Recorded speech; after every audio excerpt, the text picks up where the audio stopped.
গোপালগঞ্জের কোটালীপাড়ায় উপজেলা বিএনপির সাবেক সাধারণ সম্পাদকের ডাকা সভা পণ্ড করলেন ইউনিয়ন বিএনপির সাধারণ সম্পাদক। এ নিয়ে নেতাকর্মীদের মাঝে ক্ষোভের সৃষ্টি হয়েছে। সোমবার বিকেলে উপজেলার সাদুল্লাপুর ইউনিয়নের ভাঙারহাট বাজারের উত্তর পাশে প্রথম রঞ্জন বারোই বাগানবাড়িতে এ ঘটনা ঘটে। জানা গেছে, বাংলাদেশ জাতীয়তাবাদী দল বিএনপির ভারপ্রাপ্ত চেয়ারম্যান তারেক রহমানের ৩১ দফা বাস্তবায়নের লক্ষ্যে উপজেলা বিএনপির সাবেক সাধারণ সম্পাদক আনোয়ার হোসেন হাওলাদারের নেতৃত্বে উপজেলার সাদুল্লাপুর ইউনিয়নের ভাঙারহাট বাজারের উত্তর পাশে সভা আহ্বান করে। সভায় আনোয়ার হোসেনের নেতাকর্মীরা আসার পূর্বেই উপজেলার সাদুল্লাপুর ইউনিয়ন বিএনপির সাধারণ সম্পাদক অনিমেষ গাইনের নেতৃত্বে তার অনুসারীদের সাথে নিয়ে স্লোগান দিয়ে সভাস্থলে ঢুকে চেয়ার টেবিল নিয়ে যায়। এ খবর জানতে পেরে আনোয়ার হোসেন ও তার সমর্থকেরা সভাস্থলে না এসে ভাঙারহাট বাজার থেকে ফিরে যায়।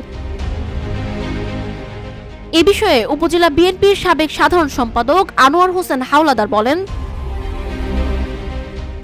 আমাদের বাংলাদেশ জাতীয়তাবাদী দলের ভারপ্রাপ্ত চেয়ারম্যান তারেক রহমানের ৩১ দফা নির্দেশে আমরা কোটালীপাড়া সাদুল্লাপুর ইউনিয়নের প্রবীণ রাজনীতিবিদদের আমন্ত্রণে আমি তাদের উদ্দেশ্যে রওনা দেই। তারা একটা সভাস্থল নির্ধারণ করে। আমি সেই উদ্দেশ্যে ভাঙ্গারহাটের কাছাকাছি যাওয়ার পরে আমি দেখতে পাই যে অনিমেষ গাইনের নির্দেশে একদল উচ্ছৃঙ্খল লোক সভাস্থল দিকে চেয়ার টেবিল ভাঙচুর করে তারা চেয়ার টেবিল নিয়ে চলে যাচ্ছে। এই ঘটনাকে আমি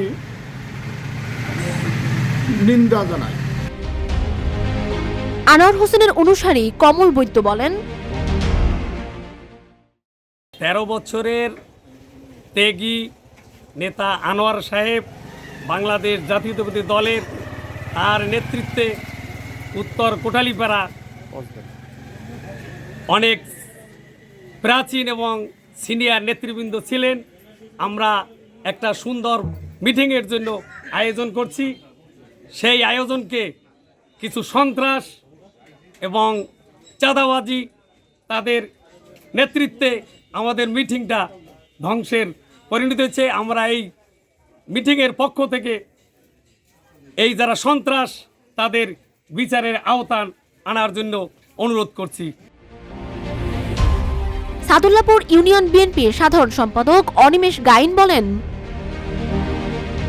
আপনারা জানেন ২ নং সাদুল্লাপুর ইউনিয়নে গত ডিসেম্বরে আমাদের কাউন্সিল হয়। সেই কাউন্সিলে এই দেশের সমস্ত মানুষ জানে সাদুল্লাপুরের কাউন্সিল ব্যাপক জনগণের উপস্থিতিতে কাউন্সিল হয়। সেখানে নির্বাচিত প্রেসিডেন্ট, সেক্রেটারি, ভাইস প্রেসিডেন্ট এবং সাংগঠনিক সম্পাদক সহ ভাইটাল পোস্টের 5টি নাম ঘোষণা করা হয়। এদের বাহিরে আমরা পূর্ণাঙ্গ কমিটি অলরেডি জমা দেওয়ার পথে। এর বাহিরে বিএনপির কোনো মিটিং যদি হয় সেটা তো আমাদের সাথে তাদের লিয়াজো করে করাটা উচিত ছিল। আমরা মনে করি এরা দুষ্কৃতকারী, এরা এই এলাকায় হিন্দু অধ্যাসিত এলাকায় একটা বিশৃঙ্খলা ঘটাতে চায়।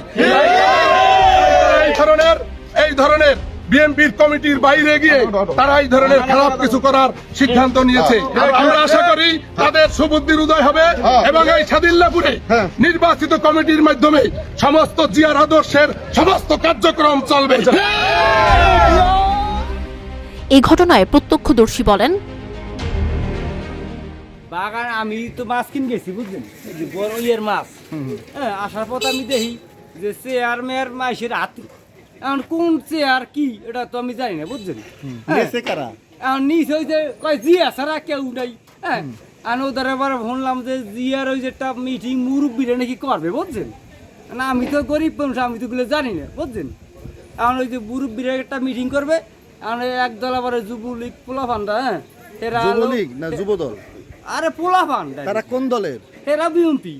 আর মুরব্বীর একটা মিটিং করবে, হেরাও বিএনপি, যারা মানে নিচে মানে মিটিং যারা করবে মুরব্বী লিয়ে বিএমপি লিয়ে করবে সংগঠন ভাবে, ঠিক আছে? আচ্ছা আচ্ছা হ্যাঁ, অহন লই যে পোলা পান্ডা আজকে ওই চেয়ারম্যান আছে ধর গিয়া অলরেডি ভাবে লই গেল খাই সেই পোলাপানরা কোন দলের? হ্যাঁ, পোলাপানরা কোন দলের? সেরাও বিএমপি। বিএনপি।